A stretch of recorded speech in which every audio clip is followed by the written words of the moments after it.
সাগরকাণ্ডে আলোচিত সাদেক এগ্রোর খামার সহ বেশ কিছু অবৈধ স্থাপনা উচ্ছেদ করেছে ঢাকা উত্তর সিটি কর্পোরেশন। কোনো ব্যক্তি বা প্রতিষ্ঠানের বিরুদ্ধে আক্রোশ নয়, আইন মেনে রামচন্দ্র খালের অবৈধ স্থাপনা উচ্ছেদ করা হয়েছে বলে জানিয়েছেন অভিযানে নেতৃত্ব দেয়া নির্বাহী কর্মকর্তা। 15 লাখ টাকার ছাগলটি নিয়ে সম্প্রতি দেশ জুড়ে সৃষ্টি হয়েছে ব্যাপক আলোচনা। ছাগল বিক্রি হলেও এর ক্রেতা বিক্রেতা সবাই এখন পর্দার অন্তরালে। ছাগলকাণ্ডের পর আলোচনায় রাজধানীর মোহাম্মদপুর বেড়ি বাঁধ এলাকার সাদেক এগ্রো। এবার টনক নড়েছে ঢাকা উত্তর সিটি কর্পোরেশনেরও।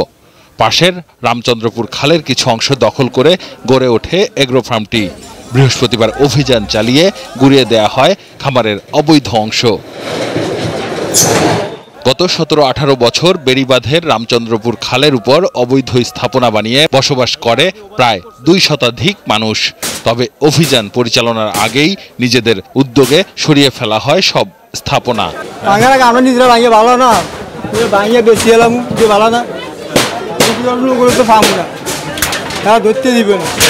ঢাকা উত্তর সিটির নির্বাহী হাকিম জানান, রামচন্দ্রপুর খালের 30 থেকে 100 ফুটের পুরো অংশ উদ্ধার করা হবে, আর তা রক্ষায় ব্যবস্থা নেওয়ার আশ্বাস দেন ওয়ার্ডটির কাউন্সিলর। এগুলা ভরাট হয়েছে আজকে থেকে 10 বছর 12 বছর আগে। এখানে যেটা উদ্ধার হবে, এখানে পানি প্রবাহ চলাচলের ব্যবস্থা করে দেওয়া হবে, সেটা মেগা প্রজেক্টের মধ্যে আছে, সেই ব্যবস্থাটা চলছে। খালের দুই পাশে যারাই অবৈধ স্থাপনা আছে, খাল দখল করে যারা আছে, তাদের প্রত্যেকেই এখান থেকে উচ্ছেদ করা হবে।